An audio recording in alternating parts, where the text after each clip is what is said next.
Hi dears, ഇന്ന് നമുക്ക് വഴുതിനെ കൊണ്ടൊരു സൂപ്പർ ടേസ്റ്റുള്ളൊരു കറി ഉണ്ടാക്കാം.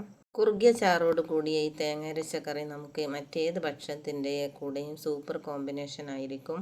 അതെങ്ങനെ ഉണ്ടാക്കുന്നത് നമുക്ക് നോക്കാം. അതിനായി ഞാനിവിടെ ചെറിയ 4 വഴുതിനങ്ങ എടുത്തിട്ടുണ്ട്. ഒരു തവണ എങ്കിലും നമ്മളിത് ഉണ്ടാക്കി നോക്കിയാൽ നമ്മൾ പിന്നീട് വീണ്ടും വീണ്ടും ഉണ്ടാക്കി നോക്കും. അത്രയ്ക്ക് ടേസ്റ്റുള്ളൊരു കറിയാണിത്. വഴുതിന കഴിക്കില്ലെന്ന് പറയുന്നവരും ഇത് ഇങ്ങനെ ഉണ്ടാക്കിയാൽ ഇത് കഴിച്ചു പോകും.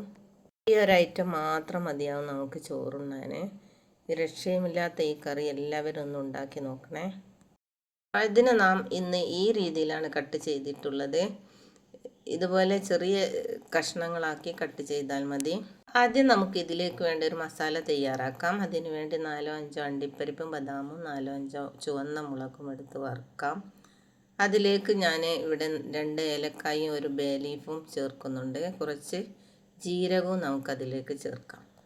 ഇതെല്ലാം കൂടി നമുക്കൊന്ന് വറുത്തെടുക്കാം. ഇതിലേക്ക് ഒരു വലിയ ഉള്ളി അരിഞ്ഞതും കൂടി ഞാൻ ഇതിലേക്ക് ചേർക്കുന്നുണ്ട്. ഇതിന് പകരമായി ചെറിയ ഉള്ളി ചേർക്കാവുന്നതാണ്. അടുത്തതായി നമുക്കിതിലേക്ക് കുറച്ച് തേങ്ങ ചിരവിയതും കൂടി ചേർത്ത് ഒന്ന് ചൂടാക്കിയെടുക്കാം.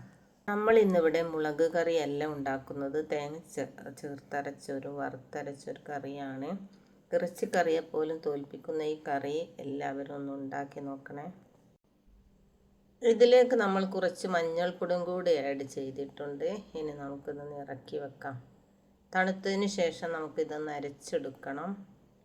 ഇപ്പോൾ നല്ലവണ്ണം തണുത്തിട്ടുണ്ട്. ഇനി നമുക്കിത് മിക്സി ജാറിലേക്ക് ഇടാം. അധികം വെള്ളം ചേർക്കാതെ തന്നെ നമുക്കിതൊന്ന് അരച്ചെടുക്കേണ്ടതുണ്ട്. ഒരു ഗ്ലാസ് വെള്ളം ചേർത്താൽ മതിയാകും. ഫൈനായിട്ട് അരച്ചെടുത്ത് കഴിഞ്ഞു. ഇനി നമുക്കൊരു ചട്ടി അടുപ്പത്ത് വെച്ച് നമ്മൾ അരിഞ്ഞു വെച്ച വഴുതിനങ്ങ കഷ്ണങ്ങൾ വെളിച്ചെണ്ണയിലേക്കിട്ട്, കുറഞ്ഞ വെളിച്ചെണ്ണ മതിയാകും, നമുക്കതിലേക്കിട്ടൊന്ന് വറുത്തെടുക്കാം. ഇങ്ങനെ വഴുതിന വറുത്തെടുക്കുമ്പോൾ കറിയിൽ കിടന്ന് വഴുതിന അധികം വെന്തു പോകില്ല, നല്ലൊരു ടേസ്റ്റ് ആയിരിക്കും. ഇത്രയും വറുത്താൽ മതിയാകും. നമുക്കിതിന് ഇറക്കി വെക്കാം. അതേ ചട്ടി തന്നെ വീണ്ടും അടുപ്പത്ത് വെച്ച് 2 തക്കാളി ഇതിലേക്ക് അരിഞ്ഞ് ചേർക്കുന്നുണ്ട്. കറിവേപ്പില ഇട്ടതിന് ശേഷം നമുക്കിതൊന്ന് നല്ല ഗ്രേവി ആക്കി എടുക്കേണ്ടതുണ്ട്. ചെറിയ തീയിൽ മൂടി വെച്ചുകൊണ്ട് നമുക്കിതൊന്ന് വേവിച്ചെടുക്കാം. പിന്നെ വീഡിയോ ഇഷ്ടമായെങ്കിൽ ലൈക്ക് ചെയ്യാനും ഷെയർ ചെയ്യാനും മറക്കരുത്. സബ്സ്ക്രൈബ് ചെയ്യാതെ കാണുന്നവർ ഇതൊന്ന് സബ്സ്ക്രൈബ് ചെയ്യണേ. ഓൾ എന്ന ബെല്ലൈക്കൺ എനേബിൾ ചെയ്യാനും മറക്കരുത്. തക്കാളി ഗ്രേവി ഇപ്പോൾ നല്ല രീതിയിൽ തന്നെ വെന്തുടഞ്ഞിട്ടുണ്ട്. അതിലേക്ക് കുറച്ച് മുളക് പൊടിയും മഞ്ഞൾപ്പൊടിയും ഉപ്പും ചേർത്തതിന് ശേഷം വറുത്ത് വെച്ചിരുന്ന വഴുതിന കഷ്ണങ്ങളും അതിലേക്കിട്ട് അരച്ചു വെച്ച മസാലയും നമുക്ക് അതിനൊപ്പം തന്നെ ചേർക്കാം. വേണമെങ്കിൽ കുറച്ച് ചൂടുവെള്ളം, ഇതിൽ 1/2 ഗ്ലാസ് ചൂടുവെള്ളം നിങ്ങൾക്ക് ചേർക്കാവുന്നതാണ്. ഞാനിവിടെ ഒന്നും ചേർക്കുന്നില്ല. ഗ്രേവി ആയിട്ടുള്ള മുഴുത്ത കറിയാണിത്. അടുത്തതായി നമുക്കിതിലേക്ക് ഫ്രഷ് ക്രീം കുറച്ച് ചേർത്ത് കൊടുക്കാം. ചേർക്കണമെന്ന് നിർബന്ധമൊന്നുമില്ല.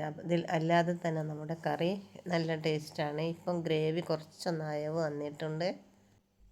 ഇതിൽ വറവൊന്നും ചേർക്കുന്നില്ല. കുറച്ച് കറിവേപ്പിലെടുത്ത് ഇതിൻ്റെ മുകളിലേക്ക് ഇങ്ങനെ ഇട്ടാൽ മതിയാകും.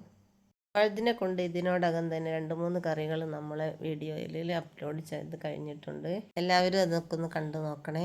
ഇനി നമുക്ക് ചോറുണ്ണാൻ ആരംഭിക്കാം. അതിനുവേണ്ടി കറി ഒരു പാത്രത്തിലേക്ക് മാറ്റിയിട്ടുണ്ട്. മറ്റൊരു വീഡിയോയുമായി വരുന്നത് വരേക്കും എല്ലാവർക്കും താങ്ക് യു ഫോർ വാച്ചിങ്.